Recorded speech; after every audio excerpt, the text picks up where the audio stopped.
ಅವರು ಮುಳುಗೆದ್ದಾಗ ಪ್ರಜೆಗಳ ಸೌಖ್ಯ, ಭಾರತ ದೇಶ ಸುಭಿಕ್ಷವಾಗಿರ್ಲಿ ಅನ್ನೋದು ಅವರ ಅಭಿಲಾಷೆ. ಪ್ಲಸ್ ಅವ್ರ ಮುಖಾಂತರವಾಗಿ ನಮ್ಮ ಭಾರತ ದೇಶದ ಎಲ್ಲಾ ಮಕ್ಕಳಿಗೂ ವಿಶೇಷವಾಗಿ ಆಶೀರ್ವಾದ ಆಗಲಿ. ಇವತ್ತು ನಮ್ಮ ರಾಜ ಮುಳುಗ್ತಾ ಇದ್ದಾರೆ, ಆ ರಾಜನ ಜೊತೆ ಪ್ರಜೆಗಳು ಮುಳುಗೆದ್ದೇಳಿರ್ತಕ್ಕಂಥ ಆಶೀರ್ವಾದ ಈ ಲೋಕಕ್ಕಿರ್ಲಿ ಅಂತ ಸುವರ್ಣ ಮುಖಾಂತರ ನಿಮ್ಮೆಲ್ಲರಿಗೂ ಆಶೀರ್ವಾದವನ್ನ ಭಗವಂತ ಕೊಡ್ಲಿ ಅಂತ ನಾನು ತುಂಬ ಹೃದಯದಿಂದ ಹಾರೈಸ್ತಾ ಇದ್ದೀನಿ. ಓಕೆ, ಇನ್ನು ಈ ಪ್ರಯಾಗ್ರಾಜ್ ಮಹಾಕುಂಭ ಮೇಳಕ್ಕೆ ಹೋದವರು ಕಾಶಿ, ಅಯೋಧ್ಯೆಗೂ ಕೂಡ ಭೇಟಿ ಕೊಡ್ತಾರೆ. ಅದು ಹೇಗೆ ಅಂದ್ರೆ ಅಲ್ಲಿಂದ ಬಹಳ ಹತ್ರ ಅನ್ನೋ ಕಾರಣಕ್ಕೆ. ಬಟ್ ಕೆಲವರಿಗೆ ಒಂದಷ್ಟು ನಂಬಿಕೆ, ಈಗ ಮಹಾಕುಂಭ ಮೇಳಕ್ಕೆ ಹೋಗಿದ್ದೀವಿ, ಅಲ್ಲಿ ಪುಣ್ಯ ಸ್ನಾನ ಮಾಡಿದ್ವಿ, ಕಾಶಿಗೆ ಹೋಗಿ ಅಲ್ಲಿ ದರ್ಶನ ಪಡೆಯೋಣ, ಅಯೋಧ್ಯೆಗೆ ಹೋಗಿ ಅಲ್ಲಿ ದರ್ಶನ ಪಡೆಯೋಣ, ರಾಮನ ದರ್ಶನ ಅಂತ. ಏನಾಗಿದೆ, ಬಹಳಷ್ಟು ಜನ ಒಂದು ಹುಲಿ ಈ ಕಡೆ ಹೋಯ್ತು ಅಂದ್ರೆ ಎಲ್ಲಾ ಹುಲಿನೂ ಹಂಗ್ ಹೋಗೋಣ ಅಂತ. ಕೆಲವರು ಕಾಶಿ ಯಾಕಂದ್ರೆ ನೋಡಿ, ನಾವೆಲ್ಲ ಕಾಶಿ ನೋಡಿದ್ವಿ, ತಿರುಗಿ ಬೇಡ ಪ್ರಯಾಗರಾಜ್ ಮಾತ್ರ ಹೋಗೋಣ ಅಂತಾರೆ. ಇಷ್ಟು ದೂರ ಬಂದಿದೀವಪ್ಪ, ದುಡ್ಡಿಲ್ಲ, ತಿರುಗಿ ಮತ್ತೆ ಟ್ರೈನ್ ಮಾಡ್ಕೊಳ್ಳೋದು ಕಷ್ಟ. ಒಂದ್ ಕೆಲಸ ಮಾಡೋಣ, ಕಾಶಿನೂ ಪಕ್ಕದಲ್ಲಿದೆ, ಒಂದ್ ವಿಶೇಷ ದರ್ಶನ ಮಾಡ್ಬೋಣ. ಈ ಕಡೆ ಅಯೋಧ್ಯೆ ರಾಮಚಂದ್ರ ಇದ್ದಾನೆ, ಹೊಸದಾಗಿ ಮಾಡಿದೆ, ನಾವು ರಾಮನ್ ಇಟ್ಟ ಮೇಲಿಂದ ಪ್ರತಿಷ್ಠಾಪನೆ ನೋಡೇ ಇಲ್ಲ ಬಹಳ ಜನ ಅಂತ ಹೇಳಿ ಅವ್ರು ಈ ಕಡೆ. ಸೊ ಏನಾಗಿದೆ, ಒಂದಕ್ಕೊಂದು ಸುಮಾರು 150 ಕಿಲೋಮೀಟರ್ ಒಂದು ಬಾರ್ಡರ್ ಅಲ್ಲಿ ಒಂದು 200 ಕಿಲೋಮೀಟರ್ ರೇಡಿಯಸ್ ಅಲ್ಲಿ ಇದೆ. ಸೊ ಎಲ್ಲರೂ ಒಂದ್ 3 ಅವರ್ಸ್ಗೆ ಅವು ಹೋಗಿ ಬಂದ್ಬಿಡೋಣ, ತಿರುಗಿ ಯಾವಾಗ ಬರ್ತೀವೋ ಬಿಡ್ತೀವೋ, ಆಗತ್ತೋ ಇಲ್ವೋ, ತಿರುಗಿ ದುಡ್ಡು ಅನುಕೂಲ. ಯಾಕಂದ್ರೆ ಎಲ್ಲರ ಅನುಕೂಲ ಇದ್ದವ್ರು ಪ್ರಶ್ನೆ ಅಲ್ಲ. ಆಮೇಲೆ ಇನ್ನೊಂದು ತಮಾಷೆ ಏನ್ ಗೊತ್ತಾ ಶ್ವೇತಾ, ದುಡ್ಡಿದ್ದ ಮಾತ್ರಕ್ಕೆ ದೇವರ ದರ್ಶನ ಆಗುತ್ತೆ ಅನ್ನೋದು ಸುಳ್ಳು. ಕೆಲವರು ಅಷ್ಟು ದೂರ ಬಂದು ಈ ಜನ ಸ್ತೋಮವನ್ನ ನೋಡಿ ನೀರ್ ಹತ್ರನೇ ಹೋಗಿಲ್ಲ, ವಾಪಸ್ ಬಂದ್ಬಿಟ್ಟಿದ್ದಾರೆ ಅಷ್ಟು ಜನ.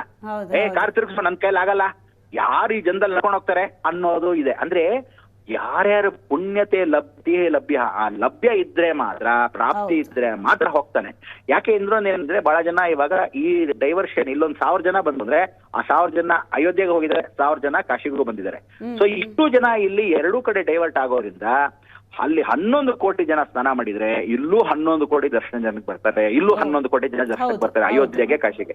ಸೊ ಈ ಜನಗಳ ಇಷ್ಟು ಜನದ ಒಂದು ವೈಶಿಷ್ಟ್ಯತೆ ಏನು ಅಂದ್ರೆ, ನಮ್ಮಲ್ಲಿ ಏನು ಅಂದ್ರೆ ಎಷ್ಟೋ ಜನ ಇದನ್ನ ಬೇರೆ ರೀತಿ ಲೆಕ್ಕಾಚಾರ ಹಾಕಿದ್ರು. ಏನಂದ್ರೆ, ಯೋಗಿ ನೋಡಿದ್ರೆ 7,500 ಕೋಟಿಗೆ ಖರ್ಚು ಮಾಡಿದ್ರು, 4.5 ಲಕ್ಷ ಕೋಟಿ ಬಂದ್ಬಿಡ್ತು ಅಂದ್ರೆ 6 ವರ್ಷದ ಬರ್ಡೇ ಬಂದ್ಬಿಡ್ತು ಅಂತ. ಹಂಗೆಲ್ಲ ಅನ್ಕೊಳ್ಳೋ ಪ್ರಶ್ನೆ ಅಲ್ಲ. ಒಬ್ಬ ಮನುಷ್ಯನಿಗೆ ಒಂದು ಕಾರ್ಯಕ್ರಮ ಮಾಡೋದು ಎಷ್ಟು ಕಷ್ಟ.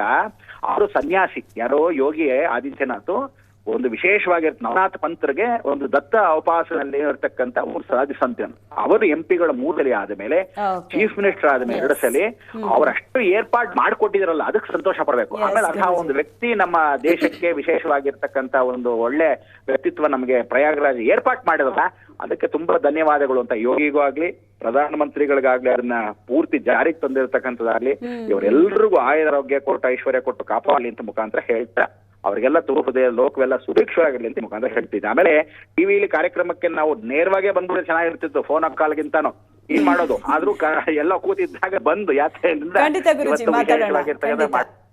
ಬಹಳಷ್ಟು ವಿಷಯ ತಿಳಿಸ್ಕೊಟ್ರಿ ನಮ್ಮ ವೀಕ್ಷಕರಿಗೆ. ಧನ್ಯವಾದಗಳು ಗುರುಜಿ.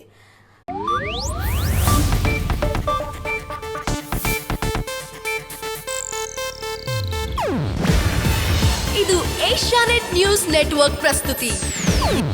ನೀವು ನೋಡ್ತಿದ್ದೀರಾ ಏಷ್ಯಾನೆಟ್ ಸುವರ್ಣ ನ್ಯೂಸ್.